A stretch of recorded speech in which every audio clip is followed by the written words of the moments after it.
내가 그 옛날에 다이빙 센터에서 알바할 때 다이빙 하는데 거기 실내 다이빙 풀에서 이제 알바하고 그러거든요. 거기는 한 10m씩 파놨어. 물속 한 10m 파놨어요. 물을 거기까지 가득 채우는데 그 물을 한 번에 다 뺐다가 다시 채웠다 하기가 힘들어. 왜냐하면은 1m, 1m, 1m 이렇게 3제곱미터로 해서 이렇게 돼 있는 거 그거 하나 물 덩어리가 1톤이에요. 저기서 저기까지 레일이 이렇게 있고 그런데 그게 다 물이 물속으로 10m야. 그러니까 그 물을 뺄 수가 없어. 한 달에 한두 번 정도 가루를 겁나 많이 뿌려요.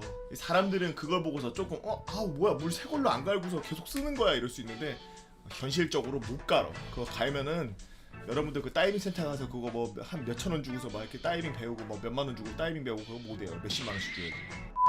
그거 뿌리는 게 있어. 무슨 약품인데 막 뿌려. 위에서 막 사장님이 막 뿌려. 야야 이쪽하고 벽 다 닦아야 된다 막 이러면서 막 해. 그러면은 산소통 끼고 스킨스쿠버 장비 다 차. 스쿠버 장비를 다 차. BC까지. 그리고 공기통 메고 줄 이렇게 나와가지고 입에다 물고 이 수심 체크하는 거야. 전부 모든 걸 풀 세팅을 하고 그걸 물 위에 이렇게 떠 있어. 그럼 사장님이 막 가루 뿌려. 야 잘 닦아 막 이러면서. 그러면은 양손에다가 때밀이 같은 거 딱 들어. 요 위에서부터 위에 BC에다 공기 채우고 위에서부터 뻘뻘뻘뻘뻘 거리면서 이렇게 닦는 거야 벽을. 끝에까지 다 닦아. 그리고 BC 바람을 빼. 이렇게 위로 올리고서 피쉬 하고 누르면은 이게 좁게 있는 바람이 빠지면서 물속으로 들어가거든. 그러면 조금 살짝 빼서 쭉 들어가. 그다음 다시 중성부력 맞춰. 그러면은 한 1m, 1.5m 정도 내려와서 다시 중성부력 맞춰놓으면 내가 숨 쉴 때만 살짝 몇 센치 올라왔다 내려왔다 요 정도가 돼. 그러면 또 벽에 딱 붙어. 또 뻘뻘뻘뻘뻘 거리면서 또 겁나 닦아. 또 벽면에 있는 그 미끌미끌한 때 제거하는 거야. 이 문제가 이제 여기서 발생하는데 이렇게 다 닦고 전부 다 닦았어. 바닥을 닦아야 될 거 아니야.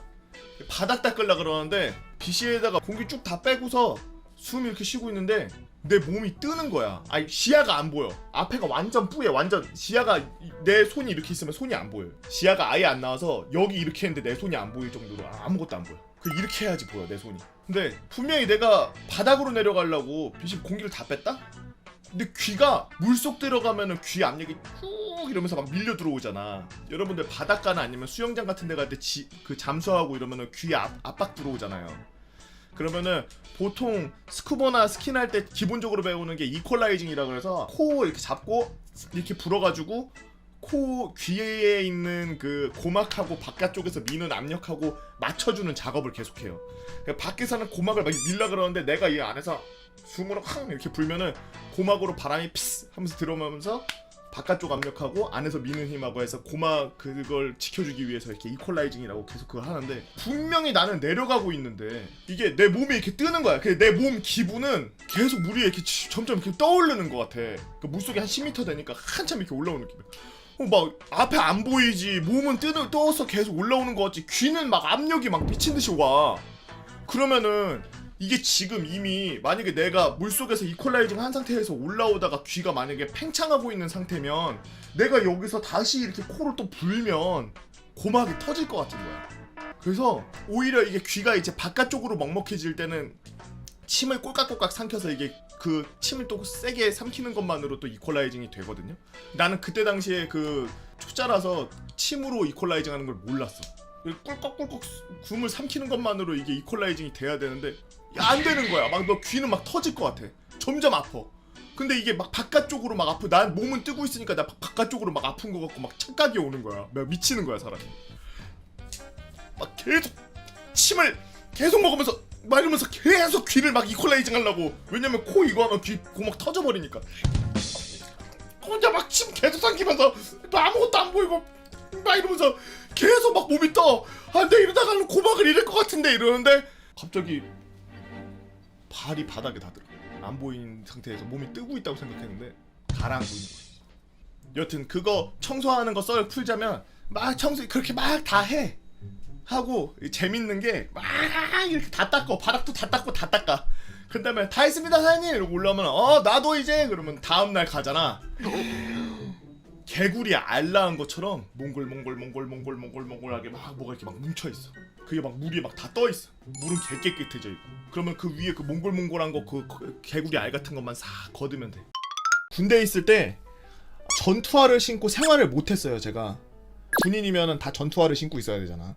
생활하는 어느 때건 작전을 나가든 근무를 나가든 뭐 휴가를 나가든 뭐 할 때 다 전투화를 신어야 되는데 저는 그 행군할 때 하고 휴가 나갈 때 근무 쓸 때 근무도 아니다 정비할 때 그렇게 3번 빼고는 다른 때 전부 전투화를 못 신고 운동화를 신고 생활을 했어요. 군대에서 보급 나오는 하얀색 운동화 있었거든요.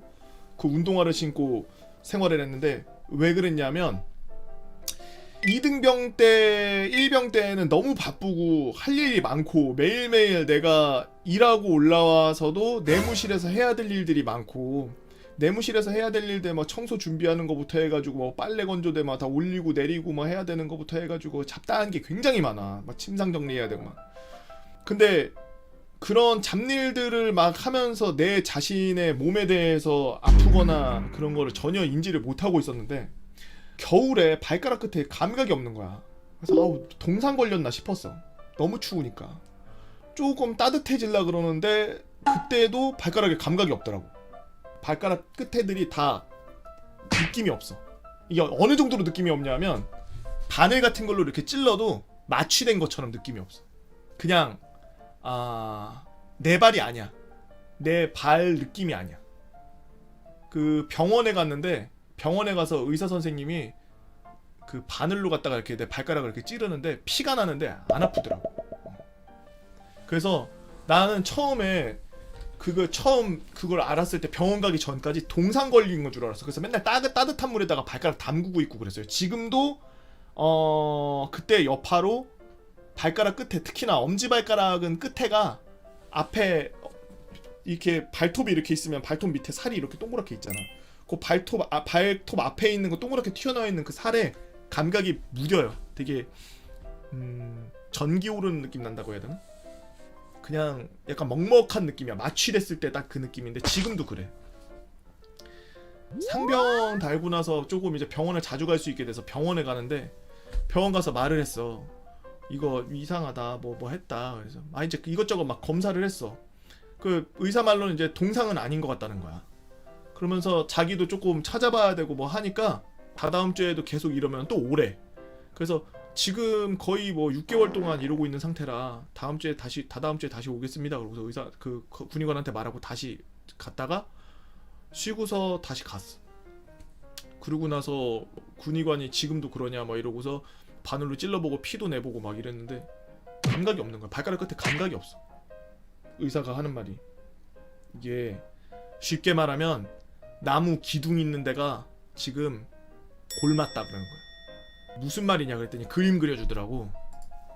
사람 몸에 신경 다발이 있는데 발이 이렇게 있으면 신경이 이렇게 가다가 이게 뿌리처럼 이렇게 해서 발끝 여기 있죠. 이쪽에 또 큰 신경 가다가 뭐 이런 식으로 이렇게 신경이 이렇게 쭉쭉 이렇게 큰 신경들이 이렇게 뻗어 있고 그 주위에 이렇게 가지처럼 이렇게 조그만한 이런 뿌리 같은 잔 신경들이 이렇게 붙어 있는데 이 신경에 나는 이 발꿈치 앞꿈치 있는 데 있지. 이 발 앞꿈치 발가락 뒤에 있는 이렇게 튀어나와 있는 뼈 있잖아. 여기 그 패드가 다른 사람보다 얇은 거야. 그러니까 강아지들 발 보면은 까만색으로 이렇게 패드가 있잖아.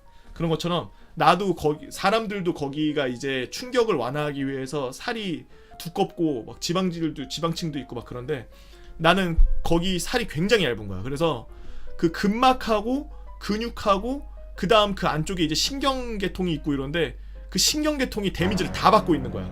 옆에서 보면은 이 피부고 그리고 피부 밑에 지방층이 있고 지방층 안에 뭐 근육층이 있고 근육층 안에 이제 막 신경층이 이렇게 있고 막 이런데 다른 사람들은 이렇게 두껍다 그러면 나는 이 전체를 다 해봐야 얇기가 이거밖에 안 되는 거야. 이 안에 촘촘하게 이렇게 들어가 있는 거야. 이런 식으로. 그래서 신경에 데미지가 계속 들어가고 있는 상태라 전투화처럼 구두 같은 딱딱한 재질로 되어 있는 바닥이나 딱딱한 바닥을 맨발로 밟고 다니면 앞꿈치에 있는 신경이 계속 눌리기 때문에 그 신경 있는 데에 염증이 생긴대. 그래서 지금 상태가 어떠냐 물어봤더니 큰 신경이야 이게. 이렇게 큰 굵은 신경들이 이렇게 있으면 이 굵은 신경들이 있는데 여기 앞에 있는데 앞꿈치인데 여기쯤에 이런 식으로 염증이 이렇게 다발적으로 난 거야. 그 염증이 나니까 신경이 전기 신호잖아. 전기 신호가 여기까지만 가는 거야. 전기 신호가 이 위로 가질 못하는 거야. 그러니까 그 신경이 여러 가지가 있는데 이제 뭐 움직이게 하는 신경도 있고 통각이나 그런 감각을 담당하는 신경들도 있고 그런데 나 같은 경우에는 감각을 담당하는 신경이 그 염증 때문에 저거 거식이 됐다 그러더라고. 아마 발가락도 그 되게 무뎌져 있는 상태고 먹먹한 상태고 그래서 걱정을 많이 했을 텐데 너는 평생을 신발을 푹신푹신한 걸 신어야지 딱딱한 걸 신으면은 넌 평생을 발을 그렇게 쓸 수밖에 없다. 의사가 그렇게 말하는데 어떻게 바로 가서 그냥 보고했지. 그 처음에는 별거 아니라고 생각해. 야씨 나도 아파 발 맨 처음에 막 이래 다. 그래서 선임들이 되게 고깝게 봤어. 전투화도 안 신고 운동화 신고 다니니까 군인 같지도 않고 막 까친다고. 너 뭐 너만 편하려고 그래? 막 이러면서 막 나 갈구고 그랬어. 짬 없을 때. 그래가지고 선임들한테 찍혀가지고 선임들이 되게 안 좋게 보다가 그 행군할 때는 전투화 신고서 행군했거든요. 전투화 신고 행군하고 와서 돌아온 다음에 막 혼자서 막 발잡고서 아무것도 못하고 막 이러고 있는 거 보고서 선임들이 그제서야 이해를 하더라고. 내가 그 군의관한테 소견서 받은 거 해가지고 그 군의관이 진짜 감사한 게 군의관이 거기다가 아주 소상하게 소견서를 아주 디테일하게 잘 써줬어. 뭐 이렇게 해서 이게 막 악화될 경우에는 어떻게 될 수도 있고 막 큰 병으로 될 수도 있고 막 이렇게 막 그런 식으로 써서 그거 보여주라고 줘가지고 그거 가서 이제 중대장하고 행보관하고 다 보여줬더니 너는 그 다른 거 그냥 내부에서 생활하거나 그럴 때 외부로 나가지 않고 내부에서 생활하고 그럴 때는 그냥 신발 신어라 그래가지고 그래서 전투화 대신 신발 신었어. 그러다가 나중에 짬 좀 먹고 나서 전투화 이제 사출화라 그러죠. 사제 전투화. 그 간부 전투화는 그 엠보싱 들어있고 발바닥 있는데 좀 덜 딱딱하거든. 그래서 그거 신고 그랬지. 그 혹시나 발가락에 감각이 없고 약간 무디고 이러신 분들은 병원 한번 가서 진찰 한번 받아보세요. 저 같은 사람들 많을 거예요. 많이 안 걷고 아니 근데 나는 선천적으로 발바닥에 살이 없다 그러더라고. 난 지금 집에서도 슬리퍼 신고 이러고 생활하잖아. 슬리퍼 신고. 형 그래도 문지방에 발가락 찍어도 안 아프겠네. 아 아파.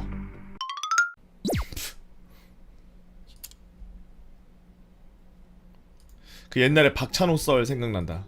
운동하는 사람으로서 산이 이렇게 있는데 그냥 올라가기가 너무 아쉬워서 오리걸음으로 올라갔대. 허벅지 단련을 위해서. 저는 초등학교 6학년 때 제가 이 무릎이 안 좋아요. 제가 무릎이 안 좋은데 왜 무릎이 안 좋은지 얘기를 해줄게. 내가 하체 운동을 빡세게 하고 싶은데 하체 운동을 어렸을 때부터 빡세게 못한 이유.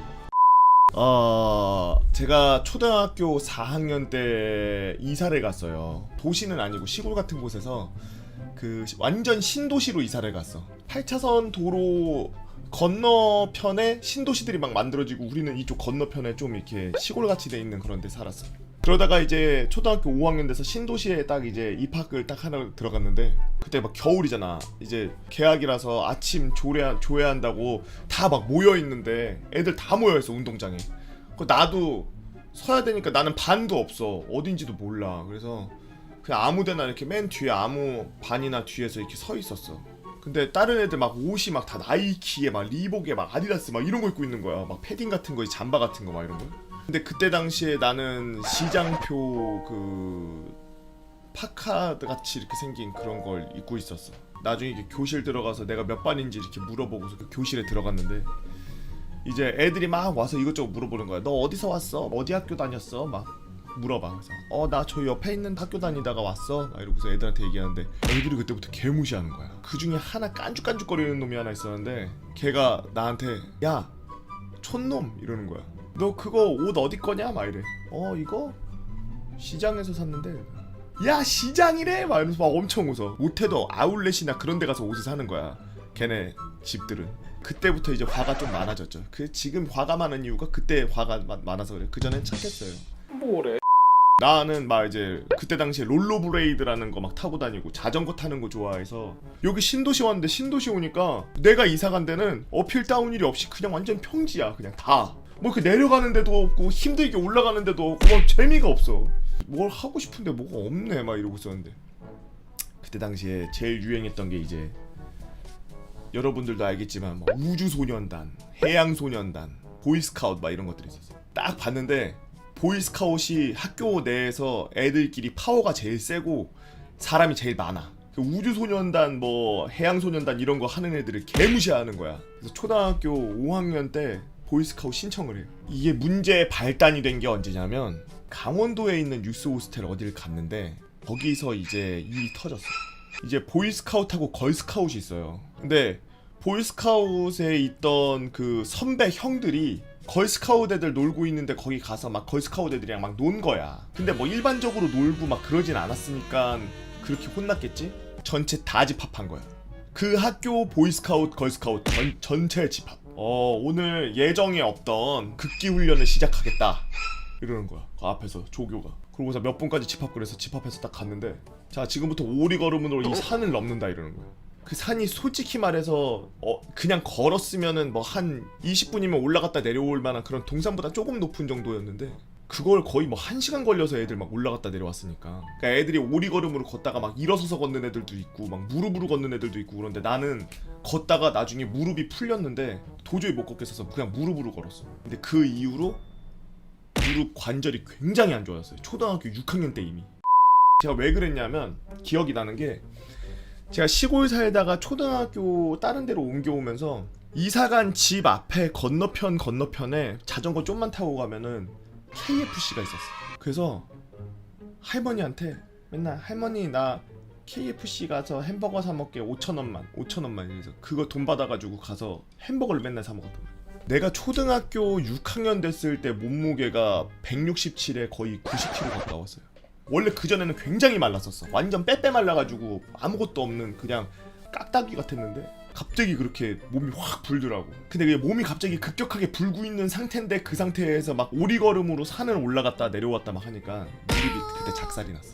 제가 그때 당시에 우리 나이 또래 유행했던 게 이제 칠보 바지가 유행했어요. 애들이 계속 무시하고 그래서 쫄라가지고 아디다스 칠보 바지를 하나 산 거였어. 그리고 내가 제일 아끼던 아디다스 바지 빵꾸나고 그거 기워 입고 다닌다고 또 애들이 놀리고 무릎 다 까져가지고 거기다가 할머니가 안감으로 안 보이게 이렇게 잘 해주신다고 꼬매주셨는데 그래도 티가 나지. 완전 너덜거리게 찢어졌는데 거기를 꼬맸으니까. 그래도 뭐 그때 당시에 그렇게 해서 등가 교환으로 친구들을 많이 사귀고 그 덕분에 학창시절 내내 뭐 이렇게 외롭지 않게 그래도 지낼 수 있었어서. 예초하다가 손가락을 주서? 뭔 소리야 이거. 아 이거 3분 컷인데 8분 빼야 되는데. 잠깐만 기다려봐봐. 대국박 안으로 내가 생각할 만한 게 뭐가 있나.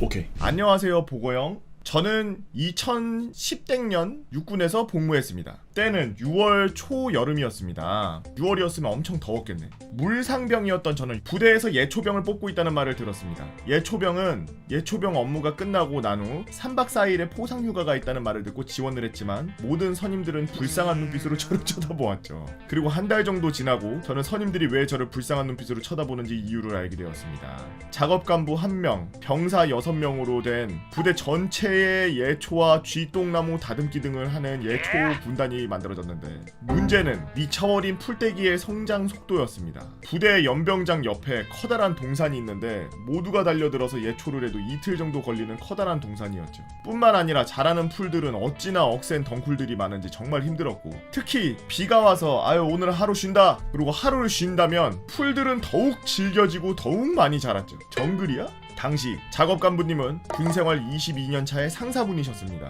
이분이 아직까지 상사인 이유는 10여 년 전 훈련 도중에 자신에게 심한 타박과 잔소리를 하는 주임원사를 들고 있던 하이바로 때렸고 더 이상 진급을 하지 못한 채 군에 남아 계셨던 분이었죠. 다들 이 보직을 피했던 것도 개같은 작업량과 무더위도 있었지만 이분이 무서워서 피한 사람도 많았습니다. 예초 2달째 사건이 일어났습니다. 당시 비가 3일 내내 와서 풀들은 정말 우람하고 강하게 자라났고 평소 줄예초기를 가지고 예초를 하던 저희는 이게 플라스틱으로 돼 있는 요만한 긴 줄을 끊어서 쓰는 그 회전력으로 갖다가 풀을 끊어내는 줄예초기가 있고 그리고 쇠 같은 날로 돼 있어가지고 그 날이 회전하면서 자르는 게 있는데 저도 예초를 좀 돌려봤던 사람으로서 줄 예초기는 끝으로 하면은 잘 잘려요. 대신 지금 말한 것처럼 질기거나 굵은 거는 좀 썰기가 조금 힘들어. 얇은 거는 끝으로 휙휙 쳐대면서 이렇게 하면은 잘 끊어져. 근데 이제 그 줄의 중간쯤으로 여기를 작살내야 되겠다 하고서 이렇게 하면은 그냥 풀들이 누워버리거나 안 잘리는 경우들이 왕왕 있어요. 근데 날로 돼 있는 걸로 하면 거의 반드시 다 잘리지. 회전하고 있는 회전 반경 바깥쪽으로 하던 안쪽으로 하던 다 잘 잘려. 그리고 두꺼운 것도 잘 잘리고 그러니까 날 예초기를 가지고 와서 예초를 하기 시작했습니다. 하지만 예초를 하다 보니 덩굴들이 감겨서 멈추는 일이 빈번하게 일어났고 아유 지옥이네 그냥. 계속해서 예초기가 멈추자 작업 간부님이 화가 나서 예초기 시동도 끄지 않고 예초기를 다리 사이에 끼우고 예초기에 낀 덩굴을 제거하기 시작했죠. 사고는 정말 순식간이었습니다. 다리 사이에 껴놓은 예초기의 덩굴을 잡아 뜯자 예초기 손잡이에 달려있던 스위치가 풀악셀로 제껴졌고 옆에서 예초한 풀을 갈고리로 모으던 후임은 여고생 같은 소리를 질렀고 여고생 같은 소리는 뭐야?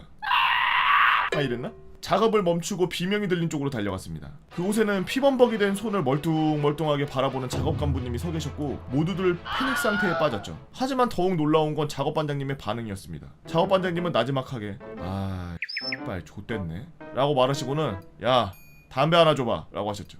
엄지손가락이 절단되었고 그곳에서 피가 엄청나게 흘러나오고 있었습니다. 저는 간부님 발 아래에 있던 손가락을 발견하고 바로 주웠죠. 저는 담배를 피우시는 사이 덜덜 떨리는 손으로 손가락을 들였습니다. 그리고 그 간부님은 PX에 들려서 얼음컵을 사가지고 손가락을 넣은 뒤 의무대로 또 큰 병원으로 이송되셨죠. 운전병과 의무병에게 들은 이야기로는 구급차 안에서 여유롭게 담배를 피우면서 차 흔들려 멀미나니까 천천히 가라고 얘기했다고 합니다. 가오 미쳤네. 후에 그 간부님은 손가락 봉합 수술을 마치시고 한 달 만에 다시 부대로 복귀하셨습니다. 더 입원해야 했지만 병원 생활이 싫어서 통원 치료받겠다고 하셨다고 하나고요. 글 재주가 없어서 어떻게 끝내야 할지는 모르겠습니다. 썰은 여기까지입니다. 미쳤네. 가오가 육체를 지배했네. 저도 그 부대에 있을 때 손을 크게 다치는 그런 사고를 본 적이 있는데 병장 짬 정도 되면은 작업도 안 하려 그러고 그 우리 같은 경우에는 부대에 차가 많아서 그 차 정비할 때 그 정인 사람이 가서 그 차 정비하는 거 같이 도와주게 돼 있거든. 하루는 정비를 하고 있는데 헉헉거리는 소리가 나는 거야. 언덕배기에. 그 정비하는데 바로 앞에가 언덕배기거든.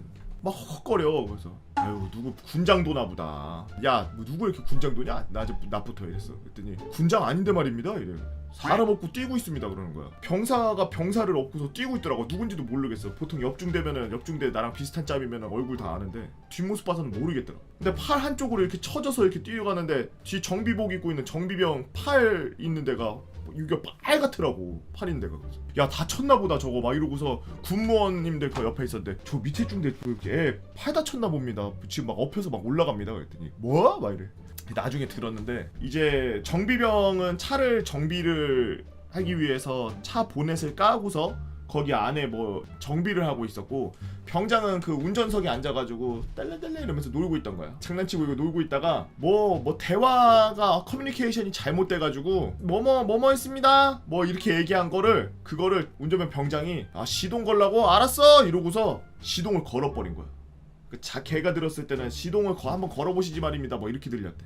그래갖고 거기 고개 숙이고서 그 앞에 뭐가 있냐면은 쇠로 만든 겁나 큰 그 선풍기가 있어요. 팽이라 그래서 그 앞에 라제이타라 그래가지고 그 에어컨 같은데 보면은 요렇게 망으로 돼 있고 아니면 차 앞에 보면 요렇게 망으로 돼 있고 거기 안에 이렇게 구리 선이 관이 이렇게 통과를 하는 그런 거 본 적 있을 거야. 그게 이제 쿨링하기 위한 냉각수를 쿨링하기 위한 그 라제이타라는 큰 그 쇠판인데 그 쇠판 뒤쪽에 뭐가 있냐면 바람을 흡입하고 빨아들이기 위해서 팬이라는 게 달려있어요. 큰 그 선풍기 같은 게 달려있어.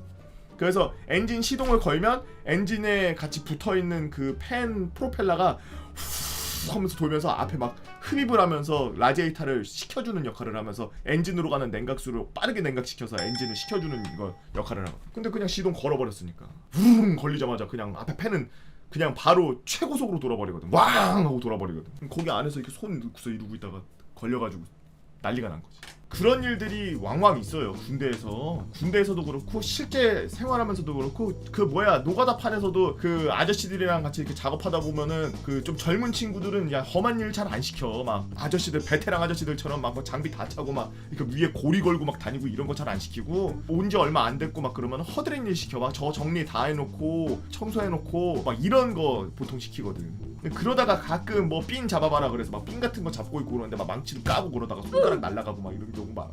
그런 애들한테 뭐 시켜보고 해봐야 다치거나 그러니까 잘 안 시키는데, 그 장비들 큰 뭔가 기계나 아니면은 인간의 힘으로 어떻게 막지 못하는 그 정도의 그 능력을 갖고 있는 그런 장비나 혹은 툴을 만질 때에는 항상 조심하셔야 돼요. 정신 똑바로 차리고 진짜 스트레스 받아서 머리가 아플 정도로 진짜 그렇게 신경을 쓰고서 해야지.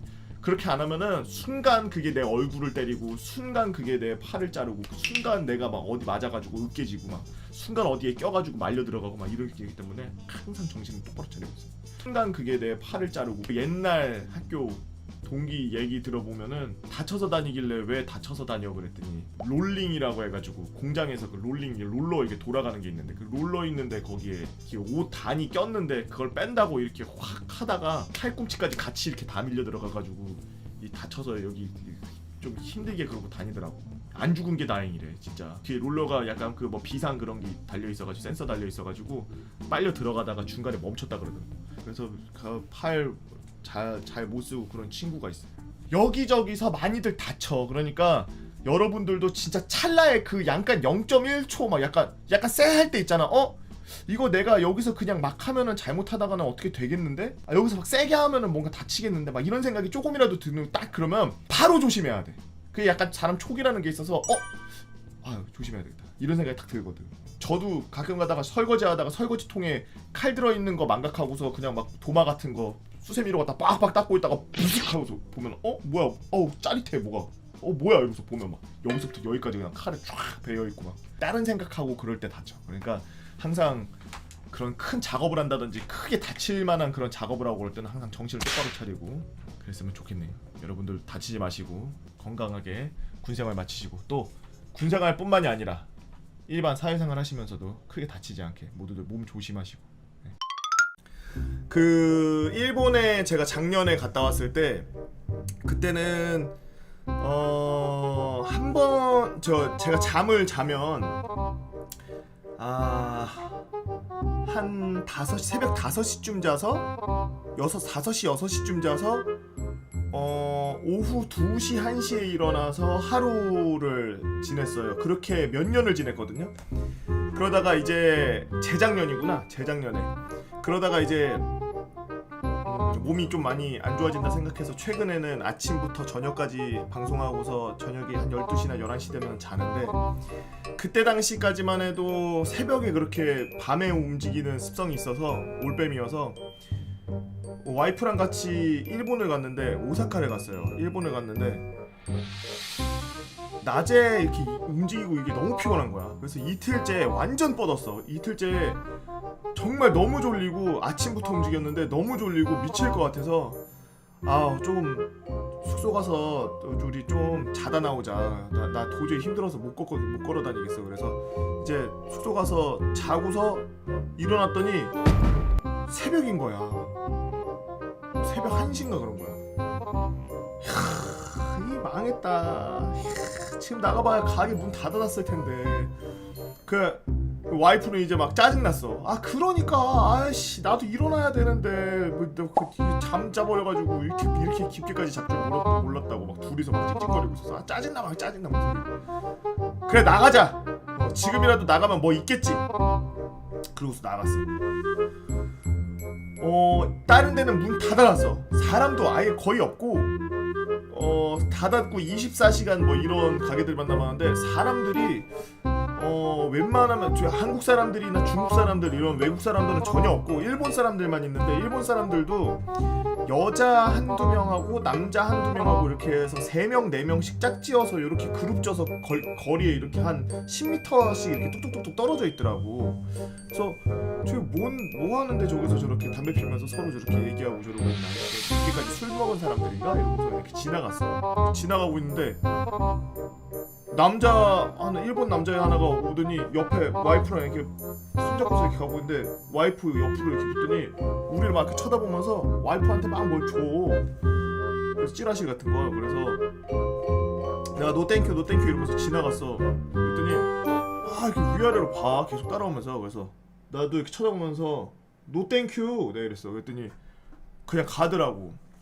그러고 나서 앞에 이렇게 지나가는데 뭐가 내 앞에서 팍 하면서 터지는 거야. 길 가는데. 그러고서 좀 이렇게 멀리 떨어졌는데. 그래서 뭐야 이러고서 봤는데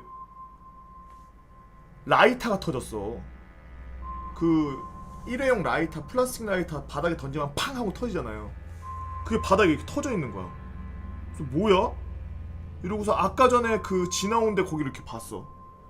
그랬더니 그 일본의 그 남자애 2명하고 여자애 2명이서 우리 보면서 막 웃으면서 막 그러면서 쳐다보고 있더라고. 담배 피면서. 갑자기 기분이 쎄한 거야. 두 가지 그 생각이 교차하는데 이걸 가서 이거 조져야 되나? 두 번째 든 생각은 아니 여기는 한국이 아닌데? 여기는 만약에 내가 경찰서에 잡혀간다고 해도 말도 안 통하고 만약에 뭐 법정까지 간다 그러면 이건 일이 커지는데 이거 내가 그리고 내가 존내 맞을 수도 있는 거잖아. 갑자기 애들이 막 우르르 나와서 막 다구리 칠 수도 있는 거잖아. 여러 가지 생각이 막 오가고 있는데 내가 딱 멈춰서 정색하면서 막 이러고 계산하고 있으니까 옆에서 와이프가 팔 탁 당기면서 가자 오빠. 그럼 아닌데 이거 아닌데. 내가 계속 쳐다보고 내가 이렇게 위아래로 계속 쳐다봤어 걔네를. 막 이러면서 막 담배 와 그래서 막 손가락질하면서 막 이러면서 담배 피우고 있어. 저 담배를 목구멍으로 넣어야 되는데 저걸 막 이러는데 와이프가 계속 가자해. 아닌데 아닌데 그러면서 존내 빠른 걸음으로 해가지고 막 그렇게 해서 숙소까지 존내 빨리 달렸지. 잘못하면 죽을 수도 있어. 걔네들은 요만한 거 막 칼 차고 다니는 애들도 있다는 게 갑자기 머릿속에 확 스쳐 지나가는 거야. 깡패 같은 막 그 양아치들이. 그래서 잘못하면 큰일 날 수도 있겠다. 그때가 아마 24시간 라멘집 가서 라면 먹고 나오는 길이었을 거예요. 그래서 한 2시쯤 됐었는데 나는 일본이 치안이 되게 좋다고 생각했는데 일본도 밤 되니까 양아치 천국이더라고.